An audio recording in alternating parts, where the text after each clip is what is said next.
Hi, my name's Slade. Today we're going to take a little trip down to Flavortown to a little place I like to call the kitchen. That way I can show you how to make the world's best air-fried hot dogs. Now that we're in the kitchen, we can start the process of getting everything alright and ready for awesomeness. The first thing you want to do is pick your favorite frank. It doesn't matter what kind it is as long as you enjoy it. The second step is to get your buns ready so your heroic hot dogs can have a place that they can call home.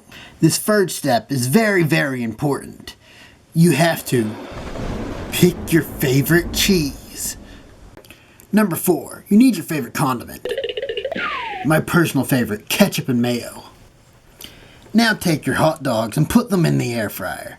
Make sure the heat is set to 350 and the time to 4 to 5 minutes.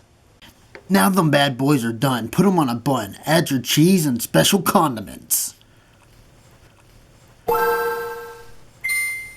Now you're ready to enter Flavortown and enjoy the world's greatest air-fried hot dog.